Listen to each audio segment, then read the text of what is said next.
Morning. Today we're going to continue our series, and if you notice, the title is called Sitting in the Tension. If you follow me, listen to podcasts that I do, you may have come across one and listened actually to it. You're going to hear a lot of similar things here within this context as well. And if you don't listen to podcasts, I actually do a podcast, and it's, somewhat professional. So that's a shameless plug for that. It's called the Walking Closer podcast. And I've talked a lot about a lot of the things that this series really covers. And you may be wondering, what does it mean to sit in the tension? Jesus said the defining characteristic of those who follow him is in how they love one another. And so Jesus says that you are to love one another as I have loved you. And so we look at how Jesus responded and reacted, how he treated, how he loved people. And if you're like me, there may be instances in which you looked at how Jesus responded, and maybe there's a bit of confusion, or maybe just a little bewilderment, or maybe puzzled at why Jesus responded this way here and this way here. And in fact, you might look at some of the things that Jesus did, and you might actually feel some tension that goes with that. As an example, if you look in Luke chapter 18, you have this guy who is commonly referred to as the rich young ruler. And he comes to Jesus and he says, hey, what do I need to do to inherit eternal life? It's a good question, right? It's like the golden question of the age. And what's the answer here? What do I need to do to inherit eternal life? And so Jesus goes through this conversation with this guy. And ultimately what Jesus says is, listen, go sell everything you have, give it to the poor, and follow me. Now, we have a tendency of reading that, I think, at times, and we don't really give it a whole lot of thought. But let's just be honest here. What Jesus asked this guy to do, that's a hard thing. I know you read the story, you're like, yeah, go sell all you have. Give it to the poor, follow Jesus. Who wouldn't do that? That's a hard thing for Jesus to be asking this man to do. I don't question why this man didn't do it. He went away sad because he had great possessions. I have no question as to why he didn't do it. But let's just be honest for a second. That's a hard thing to do. And if you don't think it's a hard thing, just think about all the things that you have a problem with letting go. What are some of those things that you would have a difficulty giving away right now? And it could just simply be one thing. This man's told to give away everything and follow Jesus. Imagine being told that and not really even knowing who Jesus was. Having no clue that he was the Messiah. No concept of the Christ that will be found in Jesus. And so essentially he's just this teacher walking around, and he told you, hey, you want to inherit eternal life? Yeah, go sell all you have, give to the poor, and follow me. What would your response be? Weirdo. You would walk away. You would say, no, I'm not doing that. But then, a couple of chapters later, in Luke, Jesus is hanging on a cross. And he's got two convicted men hanging inside of him. And they have this conversation, because that's what you do when you're hanging on a cross. You have a conversation. Do you find that ironic here? But one man, he's actually on the cross, and he's mocking Jesus. I love it. He says, I don't love the fact that he's mocking Jesus, but still. He says, look, you can't even save yourself. If you're this guy, why don't you save yourself, right?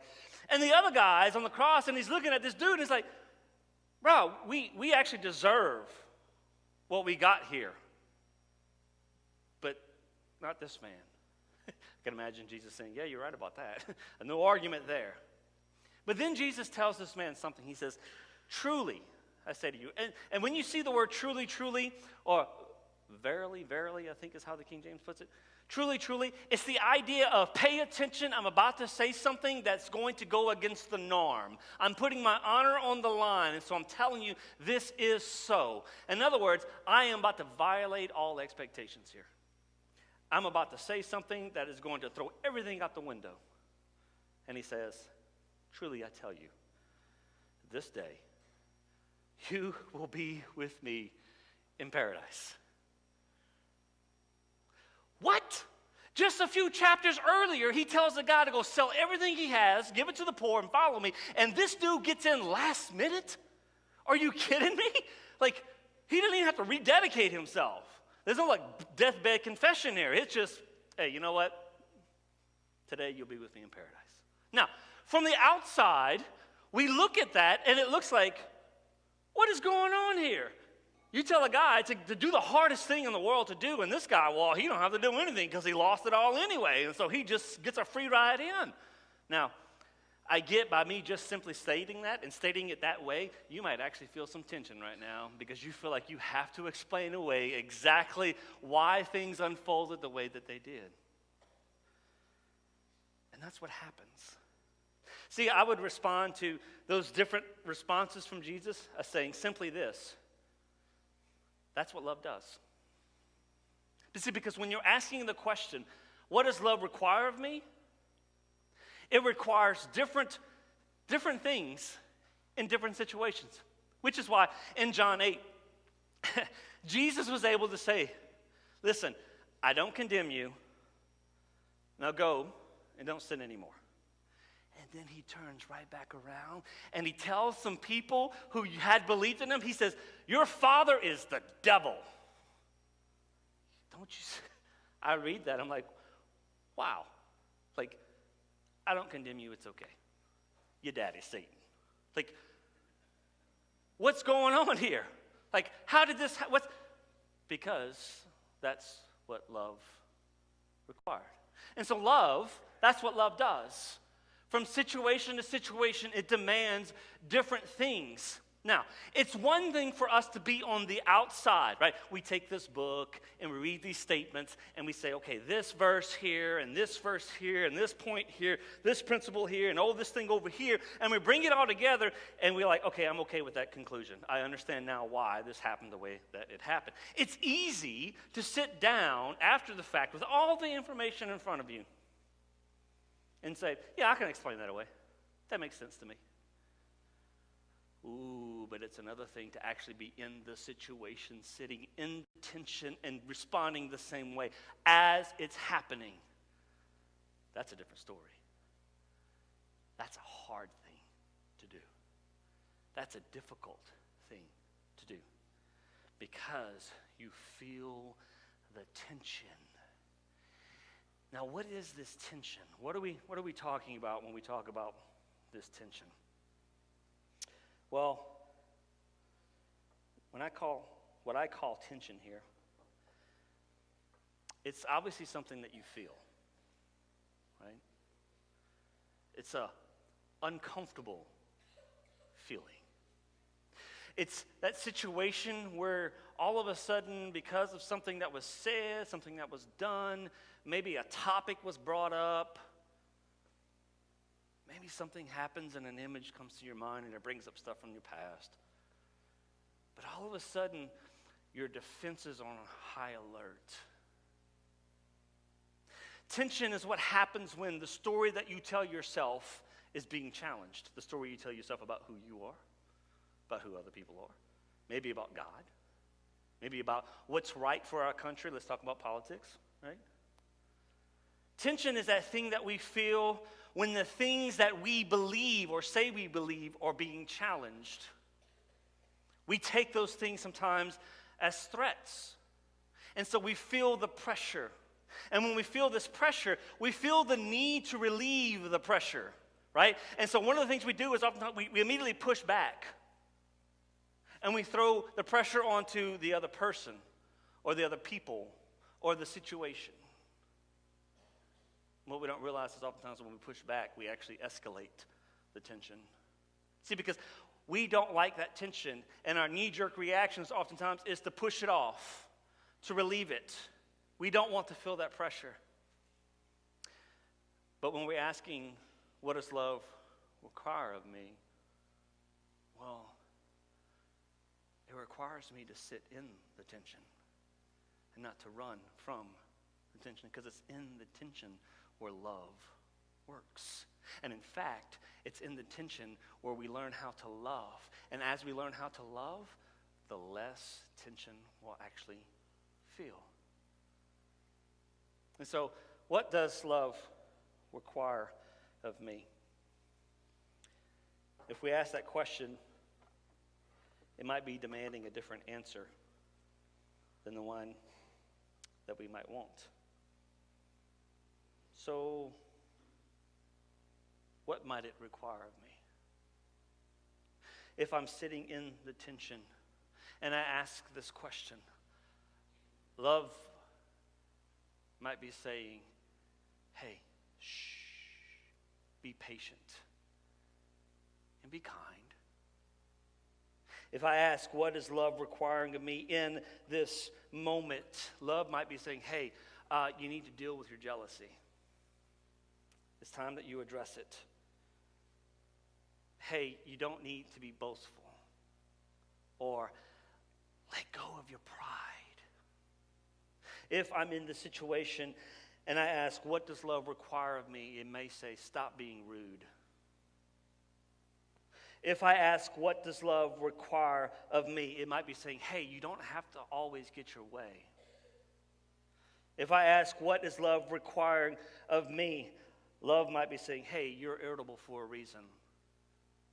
Learn to deal with it. Figure it out. If you ask the question, what does love require of me? I remember the words of Paul, and this is challenging. Ooh, you want to feel some tension? Here it goes. You ready? We like to say we forgive, but we won't forget. Ooh, there's a lot of gaps in there to talk about.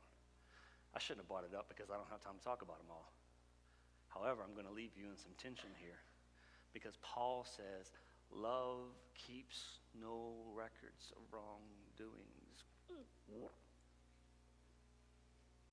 That was probably nasty to some of you.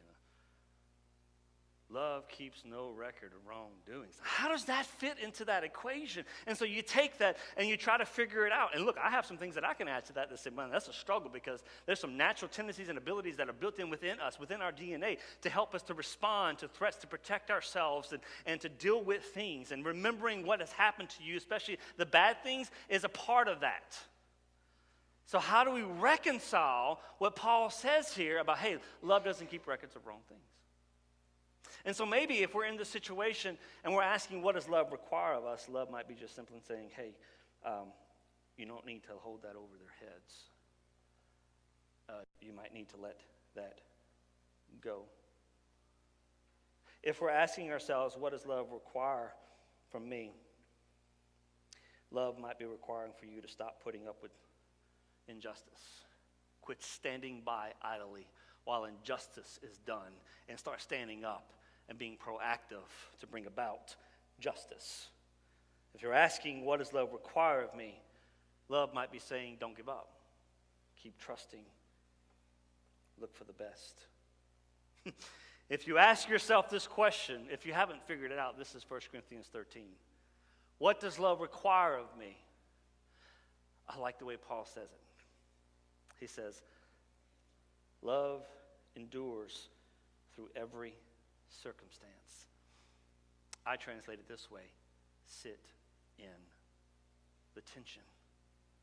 That's what love requires of us. And if I am going to be motivated by love and ask myself this question, what does love require of me? I'm going to have to learn how to sit in the tension so I can learn how to actually love. And if you think about it, it's the same principle that you find in James chapter 1, verses 2 through 5.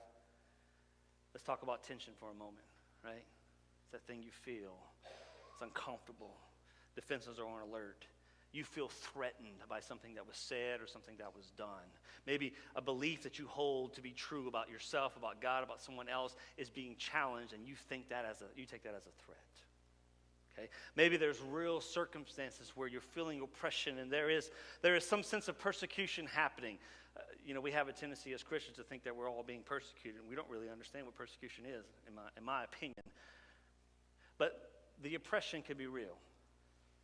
James says that you are to count it as a time to see the good in this, a time to, quote unquote, rejoice, because these trials that you're dealing with, tension, they can do something for you. In fact, they can help you build up endurance. And so, he says, in my words, sit in the tension. Your translation might say, so let patience or endurance have its perfect work, that you may be complete, entire, lacking in nothing. It's talking about a growth process, things that you acquire, understanding, know the truth, and the truth sets you free, firsthand knowledge of how to deal with these things. You'll only gain that by what? Sitting in the tension and not immediately just simply kicking back. In fact, James goes on to say this, and if you lack wisdom in how to deal with this tension, ask God. Think about this. What good is it to ask God for wisdom if you're not willingly sitting in the tension trying to figure out how to love in this moment? So James says, sit in this tension. And so just because we feel this awkwardness, this uncomfortableness, this sense of being threatened or being challenged because we come across people who think differently from us or who believe differently from us. Think about this. Think about this. You, as a Christian, have certain beliefs, certain principles that you claim guide your life, certain things that hold to be true to you, the reasons why you do some of the things that you do, certain things that you believe to be objectively true. And then you have those that you might come across who are not Christians. The world's filled with them.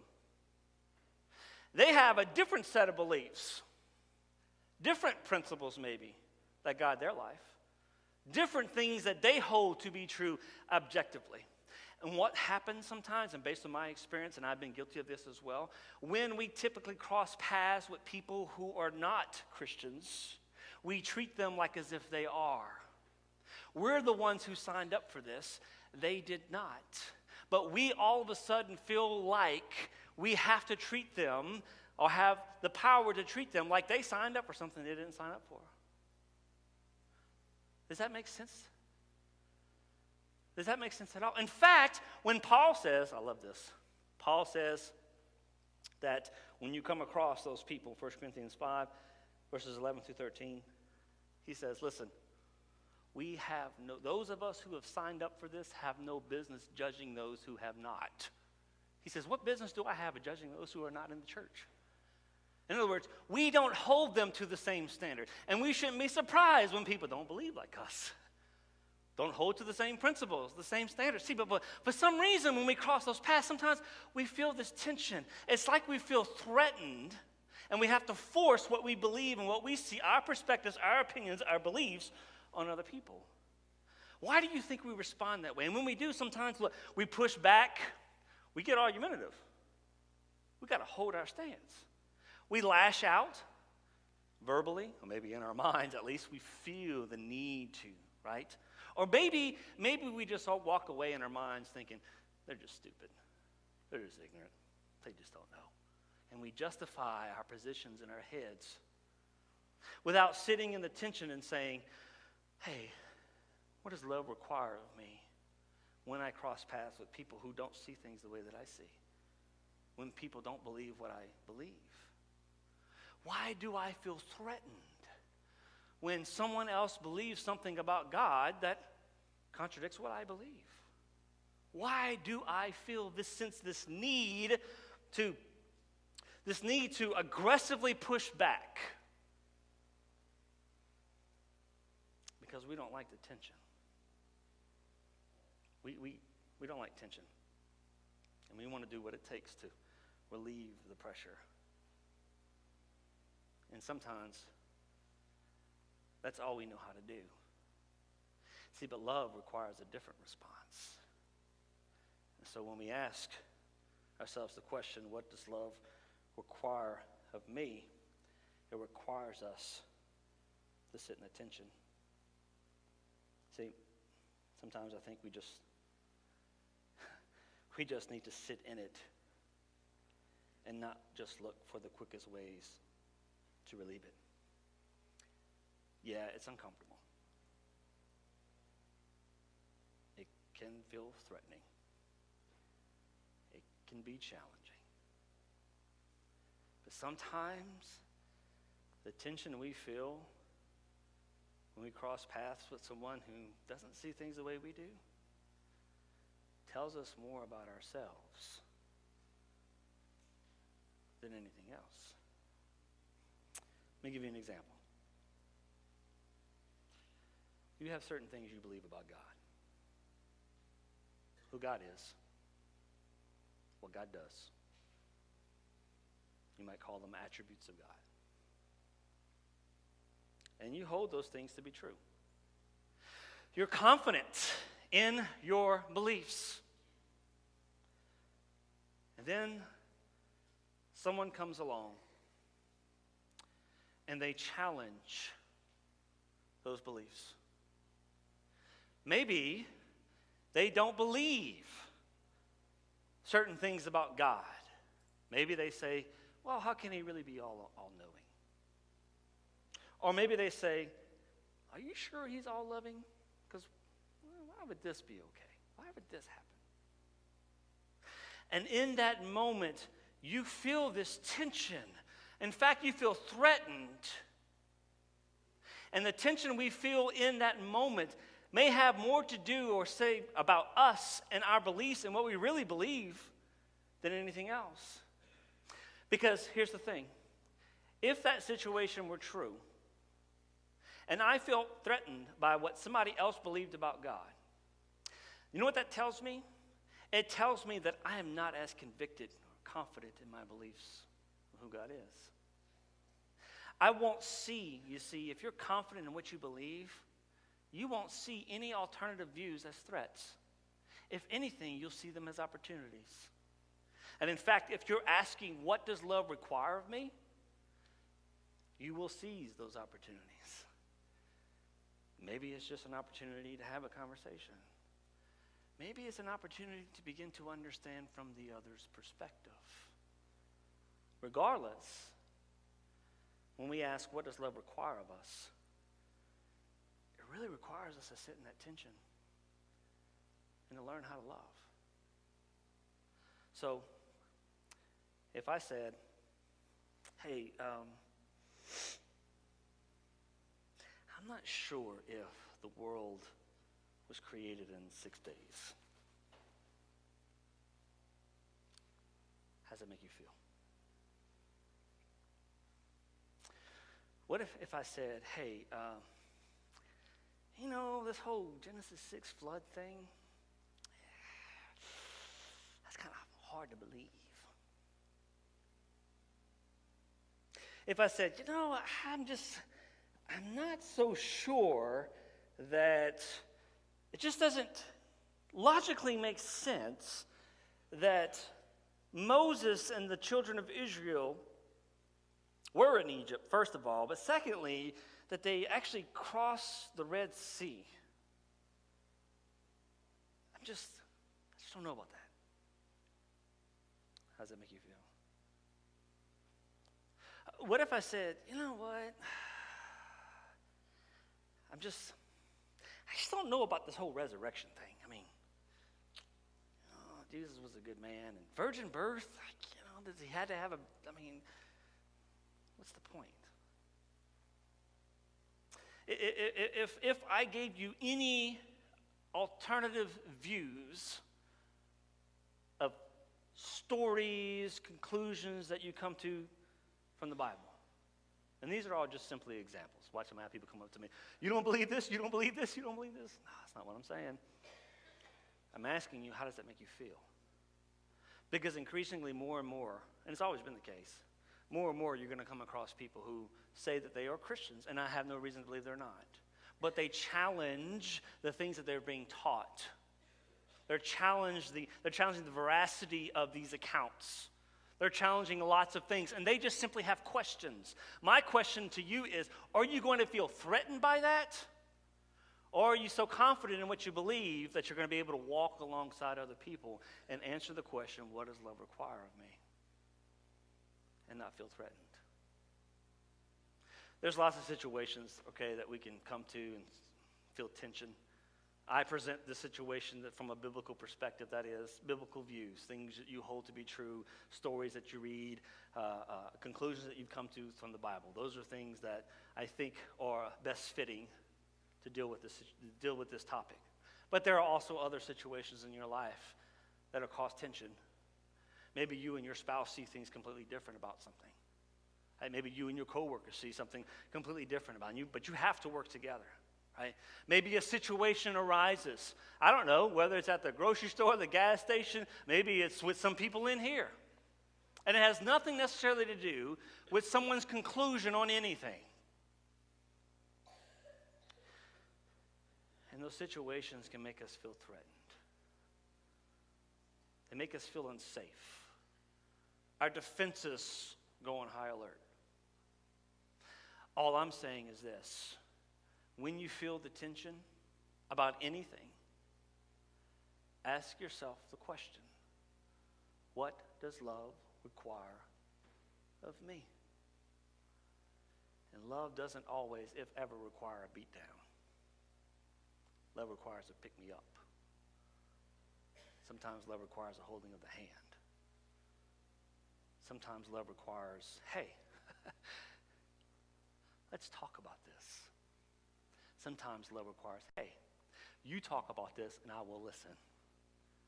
Sometimes love requires different things for different situations. And while it's really easy to say how you would respond and what you would say and what you would do when you're dealing with a situation from the distance, it's another thing to be in the situation, to be faced with it, and to ask yourself, so, what does love require of me here in this moment? I tell you what love does require. Sit in the tension. Sit in it.